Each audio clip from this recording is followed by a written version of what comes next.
은혜의 말씀 시간입니다.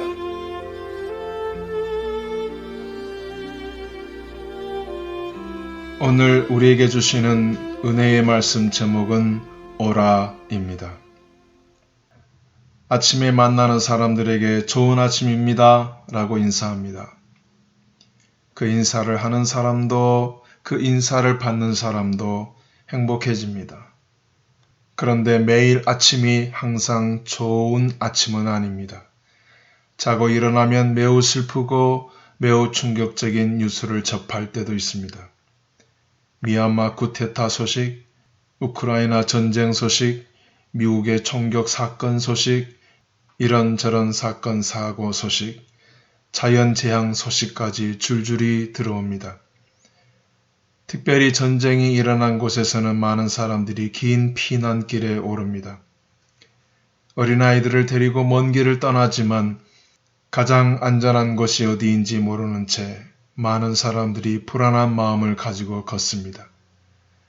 저는 가끔 그 긴 피난민 행렬에 제 자신을 넣고 보고는 합니다. 그 행렬 속에 내가 있다면 나는 과연 무엇을 할 수 있을까? 저 역시 뾰족한 해결책을 찾지 못할 것이라고 생각했습니다. 그러나 내가 단단히 챙기는 것 하나가 있었습니다. 두려워하지 말자, 흔들리지 말자라는 굳센 믿음을 챙기는 일입니다. 믿는 이들에게도 고난과 환난은 있습니다. 그러나 크리스찬은 이 세상 사람들과는 달라야 합니다. 오늘 본문은 그들과 다르게 살아야만 하는 크리스찬의 삶을 우리에게 가르쳐주고 있습니다. 오늘 본문 이사야서 2장 2절로 3절의 말씀을 보겠습니다. 만일에 여호와의 전의 산이 모든 산꼭대기에 굳게 설 것이요 모든 작은 산 위에 뛰어나리니 만방이 그리로 모여들 것이라. 많은 백성이 가며 이르기를 오라 우리가 여호와의 산에 오르며 야곱의 하나님의 전에 이르자. 그가 그의 길을 우리에게 가르칠 것이라. 우리가 그 길로 행하리라 하리니 이는 율법이 시온에서부터 나올 것이요 여호와의 말씀이 예루살렘에서부터 나올 것임이니라 하셨습니다. 이 말씀 중에서 눈에 크게 들어오는 단어 하나가 있습니다. 바로 여호와의 산입니다. 그 산은 모든 산들 위에 뛰어나고 높고 굳세게 설 것이라고 했습니다. 다른 산들과는 감히 비교할 수 없는 여호와의 산이었습니다. 그래서 오늘 본문의 핵심은 오라 우리가 여호와의 산으로 오르자입니다. 언제 올라가야 합니까? 오늘 본문 2장 2절은 말일에 in the last days라고 되어 있습니다. 그러면 오늘 본문은 마지막 날에 있을 종말론적인 예언이 담긴 말씀임을 알 수 있습니다. 사실 이사야서는 예언서이기 때문에 쉽지 않은 책입니다. 그런데 오늘 본문은 해석이 그리 어렵지 않습니다. 하나님을 믿는 모든 성도에게는 너무도 놀랍고 너무도 큰 은혜가 되는 귀한 말씀입니다. 우리로 하여금 춤을 추게 하는 말씀입니다. 그 말씀이 얼마나 복된 소식인지 알기 위해서는 이사야서 1장부터 읽으면 더 확실하게 알 수 있습니다. 그런데 이사야서 1장을 열어서 읽는 순간부터 숨이 콱 막힙니다. 하나님의 분노로 시작했기 때문입니다.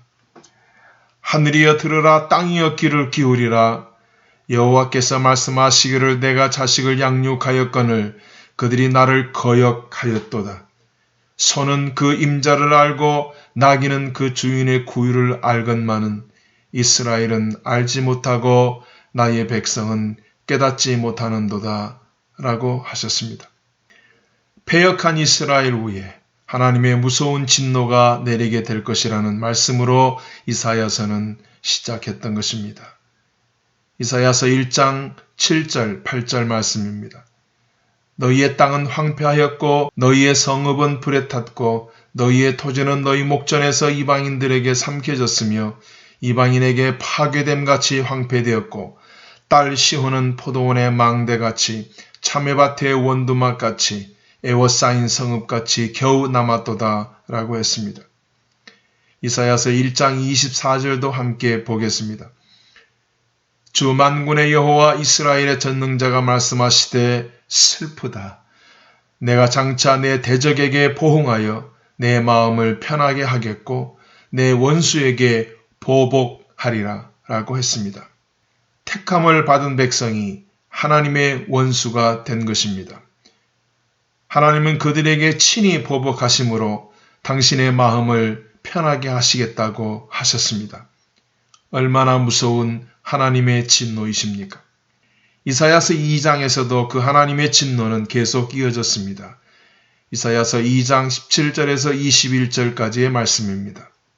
그날에 자고한 자는 굴복되며 교만한 자는 낮아지고 여호와께서 홀로 높임을 받으실 것이요 우상들은 온전히 없어질 것이며 사람들이 암혈과 토굴로 들어가서 여호와께서 땅을 진동하시려고 일어나실 때에 그의 위엄과 그의 광대하심의 영광을 피할 것이라. 사람이 자기를 위하여 경배하려고 만들었던 온 우상과 금 신상을 그날의 두더지와 박쥐에게 던지고 암혈과 험악한 바위 틈에 들어가서 여호와께서 땅을 진동하시려고 일어나실 때에 그의 위엄과 그의 광대하심의 영광을 피하리라 라고 하셨습니다. 여러분, 그 하나님의 진노가 무섭지 않습니까? 참으로 두렵습니다. 그래서 오늘 본문의 말씀이 우리에게는 너무도 큰 은혜가 아닐 수 없다고 말씀드렸던 것입니다. 하나님을 거역한 자들이 그런 진노 아래 있을 때 하나님은 신실한 종들을 여호와의 산으로 초대하셨기 때문입니다. 그러므로 우리가 그 하나님의 초대를 받았다면 절대로 그 초대를 가벼이 여기거나 그 초대를 놓쳐서는 안 됩니다. 왜 그런지 다시 한번 설명드리겠습니다. 이사야 2장을 꼼꼼히 읽어보면 큰 그림 하나가 보입니다. 이사야 2장에는 세 개의 세계가 있습니다. 제일 위에 있는 세계는 여호와의 산입니다. 제일 아래에 있는 세계는 험악한 바위 틈에 있는 지옥입니다. 그리고 중간 세계는 현재 우리가 살고 있는 이 세상입니다. 이미 앞에서 여호와의 산도 보았고 지옥도 보았으니 이사야서 2장에 묘사된 그 중간 세계를 보겠습니다. 이사야 2장 7절에서 9절은 그 세상을 이렇게 묘사했습니다. 그 땅에는 은금이 가득하고 보화가 무한하며 그 땅에는 마필이 가득하고 병거가 무수하며 그 땅에는 우상도 가득하므로 그들이 자기 손으로 짓고 자기 손가락으로 만든 것을 경배하며 천한 자도 절하며 귀한 자도 굴복하오니 그들을 용서하지 마옵소서. 우리가 살고 있는 2022년 이 세상을 이사야 선지자가 직접 와서 보고 쓴 말씀 같지 않습니까? 우리는 정말 넘치는 풍부와 풍요 속에서 살고 있습니다. 그래서 어떤 사람은 천국이 필요 없다고 말합니다. 이 세상이 천국이라고 말합니다. 그들은 자신들이 하고 싶은 일들을 주저함 없이 거침없이 하면서 살아갑니다. 그럼에도 불구하고 그들의 욕심은 끝이 없습니다. 더 많이 갖기 위해서 수단과 방법을 가리지 않습니다. 하나님은 그들을 가만히 두고만 보고 계시지 않습니다. 이사야서 5장 8절에서 10절의 말씀입니다. 가옥에 가옥을 이으며 전토에 전토를 더하며 빈틈이 없도록 하고 이 땅 가운데서 홀로 거주하려 하는 자들은 화 있을진저 만군의 여호와께서 내 귀에 말씀하시되 정령이 허다한 가옥이 황폐하리니 크고 아름다울지라도 거주할 자가 없을 것이며 열흘같이 포도원에 겨우 포도주 한 바트가 나겠고 한 호멜의 종자를 뿌려도 간신히 한 에바가 나리라 하시도다 라고 하셨습니다. 그처럼 모든 것을 아시는 하나님이 무섭지 않습니까? 그러나 여기에 기쁜 소식, 복음이 있습니다. 그런 하나님의 무서운 진노, 하나님의 철저한 보복은 모든 사람들에게 해당되지 않는다는 것입니다. 하나님을 거역한 자들에게만 국한된 진노와 보복입니다. 여호와의 산으로 오르는 이들에게는 아무런 상관이 없는 하나님의 진노와 보복입니다. 그래서 오늘 본문 말씀은 우리로 하여금 춤을 추게 하는 것입니다. 정리하겠습니다. 여러분이 누구에게 편지를 쓰기 위해서 편지지와 펜을 준비했다고 가정해 보겠습니다. 누구누구에게 라고 썼습니다. 그런데 첫 줄에서 잠시 멈췄습니다. 첫 줄에 써야 할 말들을 놓고 많은 생각에 잠긴 것입니다. 편지를 받는 사람에게 반가움과 기쁨과 행복을 전할 수 있는 좋은 문장을 고르기 위해서 오랜 시간 깊은 생각에 잠긴 것입니다. 그런 고민을 한다는 것 자체가 행복입니다. 그러나 선지자 이사야는 달랐습니다.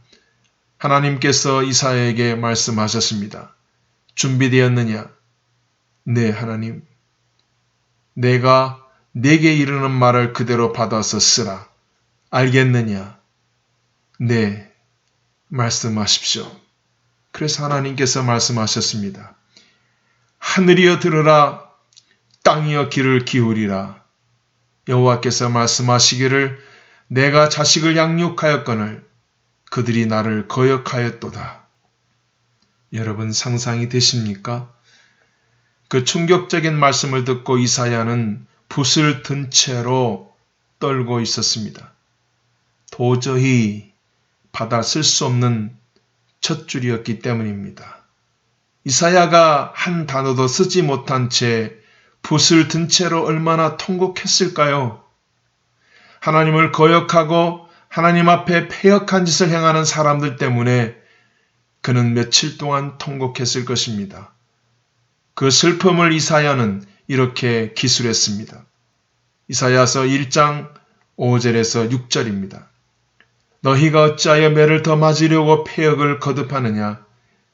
온 머리는 병들었고 온 마음은 피곤하였으며 발바닥에서 머리까지 평한 곳이 없이 상한 것과 터진 것과 새로 맞은 흔적뿐이거늘 그것을 짜며 싸매며 기름으로 부드럽게 함을 받지 못하였도다 라고 했습니다. 그런데 그렇게 이사야 1장을 무겁게 읽어내려 가다가 갑자기 이런 말씀이 왜 여기에서 나오지?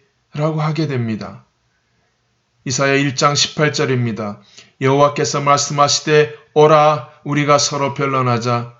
너희의 죄가 주홍 같을지라도 눈과 같이 희어질 것이요 진홍같이 붉을지라도 양털같이 희게 되리라 하셨습니다. 그 말씀을 하시기 전에도 하나님은 이렇게 말씀하셨습니다. 이사야서 1장 15절입니다. 너희가 손을 펼 때에 내가 내 눈을 너희에게서 가리고 너희가 많이 기도할지라도 내가 듣지 아니하리니 이는 너희 손에 피가 가득함이니라 하셨습니다. 하나님께서 눈을 가리시고 귀를 덮으시겠다고 하셨습니다. 그런 하나님께서 갑자기 오라 라고 하셨습니다. 변론하자 라고 하셨습니다. 눈처럼 양털처럼 희게 해주시겠다고 하셨습니다. 여러분은 그 말씀을 어떻게 들으셨습니까? 하나님은 참으로 변덕스런 하나님이시라고 생각하셨습니까? 아닙니다. 그것은 변덕이 아니라 하나님의 마음이 그만큼 약하시다는 뜻입니다. 우리는 그 약하심을 하나님의 인자하심, 하나님의 인애하심, 하나님의 한없는 은혜라고 말합니다. 그러므로 하나님의 초대, 하나님의 인자, 하나님의 인애, 하나님의 은혜를 받았다면 거절하지 마십시오. 오늘 본문 2장에서 하나님은 1장에 이어서 다시 한번 오라 라고 초대하셨습니다. 그러므로 그 하나님의 초대를 감사함으로 받으십시오. 하나님을 기뻐하십시오. 하나님을 기쁘게 하십시오.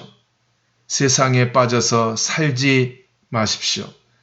세상의 쾌락은 바람입니다. 세상의 재물은 모래입니다. 세상의 명예는 구름입니다. 그러므로 이사야 2장은 이렇게 결론을 내렸습니다. 22절입니다. 너희는 인생을 의지하지 말라. 그의 호흡은 코에 있나니 셈할 가치가 어디 있느냐. 그렇습니다. 중간 세계에 있는 동안 가치가 없는 일들을 위해서 정신줄을 놓고 살지 않아야 합니다. 우리에게는 올라가야 할 세계가 있습니다. 우리는 있다가 사라지는 것들이 아니라 영원히 굳게 서 있는 하나님의 나라, 여호와의 산을 향하여 올라가는 사람들이 되었습니다.